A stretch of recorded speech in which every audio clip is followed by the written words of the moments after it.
तो अब हम लोग देखेंगे एक्सरसाइज 1.1 का क्वेश्चन नंबर 2। एक्सरसाइज 1.1 का देखेंगे क्वेश्चन नंबर 2। तो चैनल पर जो नए आए होंगे सब्सक्राइब कर दीजिएगा और बेल आइकन भी प्रेस कर दीजिएगा ताकि हमारा वीडियो सबसे पहले आप तक पहुंचे। जो भी क्वेश्चन नंबर 1 नहीं समझे होंगे मैंने उसके लिए एक वीडियो बना दिया है, वो हमारे चैनल पर अवेलेबल है, वहाँ से आप देख सकते हैं।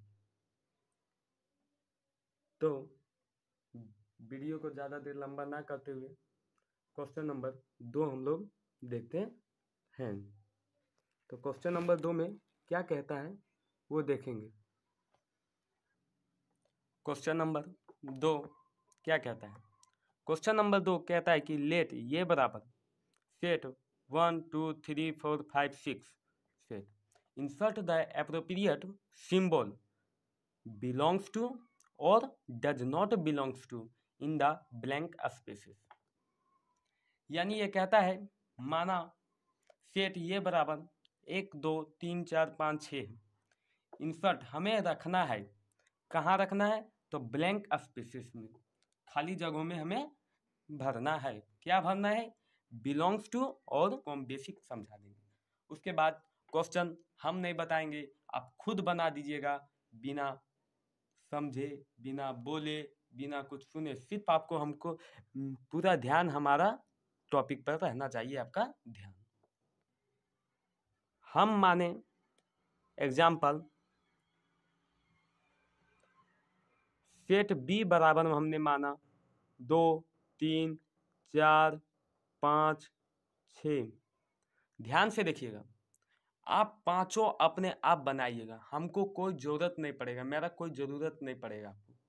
आप यहाँ देखिए 2 3 4 5 6। अब हमें बोला जा रहा है 6 फिर फिल इन द ब्लैंक्स है और सेट बी, पहला क्वेश्चन। दूसरा बोला जा रहा है 9 ब्लैंक है सेट बी।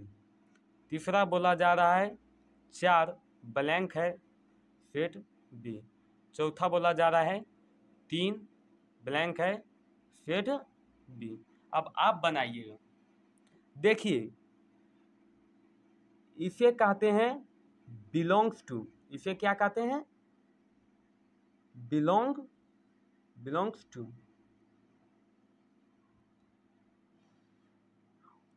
ये बिलोंग्स टू का सिंबल है और इसे कहते हैं डज नॉट बिलोंग्स टू।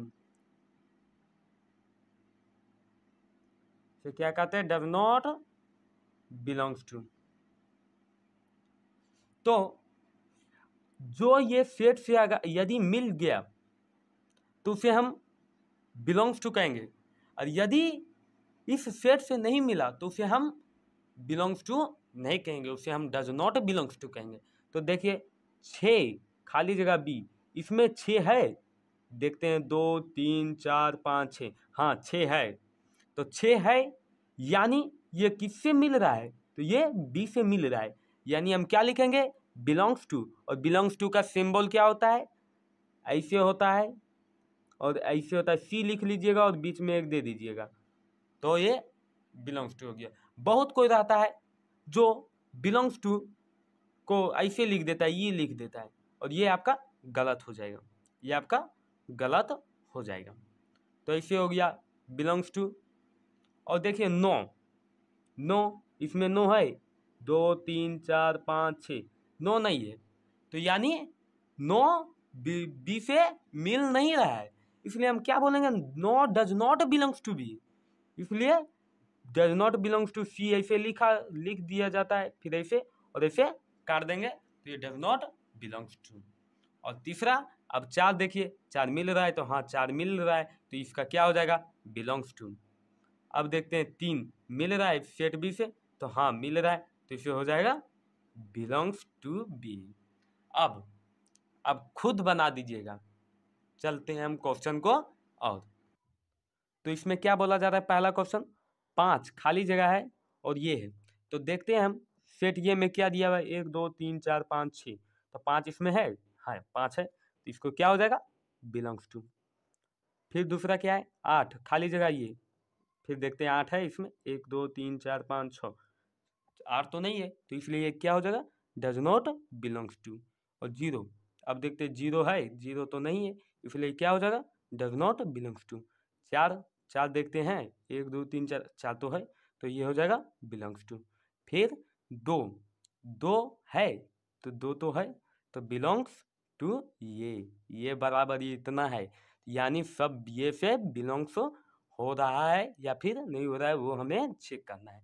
तो 10 क्या ये से बिलोंग हो रहा है, तो 1 2 3 4 5 6, 10 तो है नहीं, तो 10 नहीं है, तो डज नॉट बिलोंग्स टू। आप भूल से भी ई नहीं लिखिएगा, ई नहीं लिखिए, नहीं है तो गलत हो जाएगा।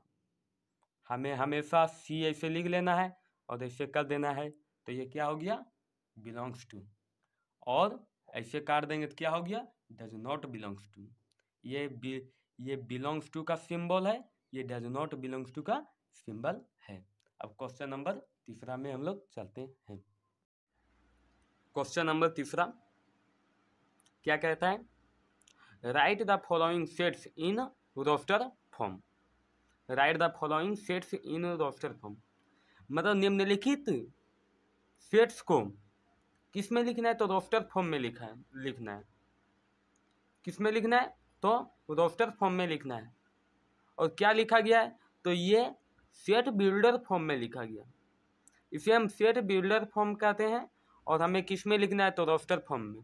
तो रोस्टर फॉर्म किसे कहते हैं, आप लोग को पता होगा रोस्टर फॉर्म किसे कहते हैं। फॉर एग्जाम्पल रोस्टर फॉर्म इसे कहते हैं, रोस्टर फॉर्म इसे कहते हैं, इसे रोस्टर फॉर्म कहते हैं। आपने दूसरा नंबर क्वेश्चन में आपने देखा होगा, इस तरह लिखा था, तो इसे हम रोस्टर फॉर्म कहते हैं। तो हमें क्वेश्चन नंबर 3 को उसी टाइप में लिखना है, रोस्टर फॉर्म में लिखना है। तो हम लोग क्वेश्चन नंबर पहला देखते हैं, इसका सॉल्यूशन लिखा हुआ है, सेट ये बराबर x such that x is an integer and -3, फिर ये है x से बड़ा, -3 x से बड़ा होना चाहिए, और ये जो नीचे साइन है ये इक्वल का साइन होता है, और 7 से छोटा। यानी बोल रहा है x such that x is an integer, यानी x एक पूर्णांक है जो -3 और -3 से बड़ा और 7 से छोटा है। हमें इसी को लिखना है, -3 और -3 से छोटा, यानी हमें कहा गया है, कॉन्सेप्ट समझिए आप, एक्स पूर्णांक है जो लिखना है, हमें किस में लिखना है, तो हमें -3 और -3 से बड़ा होना चाहिए लेकिन 7 से छोटा होना चाहिए। ये जो है ये इक्वल का निशान होता है, तो हमें लिखना होगा ये बराबर x such that x is an integer, तो x हमें नहीं लिखना होगा, तो कितना होना चाहिए, -3 के इक्वल और -3 से बड़ा, x -3 से बड़ा होना चाहिए और 7 से छोटा होना चाहिए। तो -3 -2 -1 0 1 2 3 4 5 6। अब आप बोलिएगा सर यहाँ तो 6 तक लिखे, यहाँ तो 7 है, यहाँ तो -3 है, तो यहाँ आप -3 लिख दिए, और यहाँ 7 है तो 7 आपने नहीं लिखा। तो सबसे पहले बात बच्चों, -3 हम इसलिए लिखें क्योंकि यहाँ पे इक्वल का चिन्ह है, इक्वल का चिन्ह है, और इसमें इक्वल का चिन्ह नहीं है, इसलिए हमने लिखा। तो इसका ये हो गया मेरा आंसर। अब दूसरा देखेंगे, b बराबर x such that x is a natural number less than 6, मतलब x है जो वो नेचुरल नंबर है और 6 से कम है, 6 से कम है, 6 से अधिक नहीं, ना 6 ही, 6 से कम है। तो हमें लिखना होगा b बराबर 1 2 3 4 5 5 ही तक लिखना होगा, क्योंकि हमें लेस देन 6 यानी 6 से कम ही बोला गया है। और नेचुरल नंबर किसे कहते हैं? 1 2 3 4 5 6 7 8 9 10 पूरा अनकाउंटेबल तक होता है। तो इसका ये मेरा आंसर हो गया। तीसरा क्या है? C बराबर x such that x is a two digit natural number such that the sum of digit is 8। अब हम आपको बताते हैं ये क्वेश्चन क्या बताया गया है कि 2 डिजिट होना चाहिए, और वो भी कौन होना चाहिए? नेचुरल नंबर होना चाहिए, प्राकृतिक संख्या, जो जोड़कर कितना आना चाहिए? तो 8 आना चाहिए। अब 8 आना चाहिए तो क्या हो जाएगा देखते हैं। अब 7 और 1 8 हो जाएगा, हो गया। 6 और 2 8 हो जाएगा, हो गया। 5 और 3 8 हो जाएगा, हो गया। 4 और 4 8 होगा, हो जाएगा। 3 और 5 8 होगा, हो जाएगा। 2 और 6 8 होगा, हो जाएगा। 6 और 2 नहीं, 6 और 2 तो हमने 2 बार लिख दिया, 6 और 2 नहीं। फिर 1 और 7 हो जाएगा। फिर 0 8 हो जाएगा।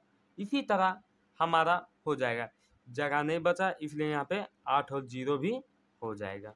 1 2 3 4 5 6 7 8 9 इतना हमारा सेट हो जाएगा आंसर। अब डी देखते हैं। x such that x is a prime number which is divisor of 60। x हमारा प्राइम नंबर है जो 60 का डिविजर है, तो हमें लिखना होगा d बराबर, प्राइम नंबर कहते किसे? प्राइम नंबर उसे कहते एक को छोड़कर जो खुद से कटे, एक को छोड़कर जो स्वयं से कटे उसे प्राइम नंबर कहते हैं। जैसे 2 स्वयं से कटता है, और किसका होना चाहिए? डिविजर 60 का होना चाहिए। तो 2 3 भी खुद अपने से कटेगा, 5 खुद से कटेगा। अब 7 भी खुद से कटेगा, लेकिन 60 का डिवीजन नहीं होगा। 7 का पहाड़ा पढ़िए आप, 60 नहीं कटने वाला है। 2 का पढ़िए कट जाएगा 30 बार में, 3 का पढ़िए 20 बार में कट जाएगा, 5 का पढ़िए 12 बार में कट जाएगा। अब आप कितनों भी ले जाइए, 9 भी लीजिएगा नहीं कटेगा, 11 भी लीजिएगा नहीं कटेगा। इसलिए सिर्फ 2 और 3 5 ऐसा ही है जो 60 से कटेगा। 2 3 5 ही प्राइम नंबर है जो 60 से डिवाइड होगा। तो इसका आंसर इतना ही हो गया। अब हमें ई क्या कहा गया? The set of all letters in the word trigonometry लिखा है, इसे हमें सेट्स में लिखना है। तो सेट्स में कब कैसे लिखा जाता है? सेट्स में एक वर्ड 2 बार नहीं होना चाहिए, सेट्स में एक बार 2 वर्ड नहीं होना चाहिए। For example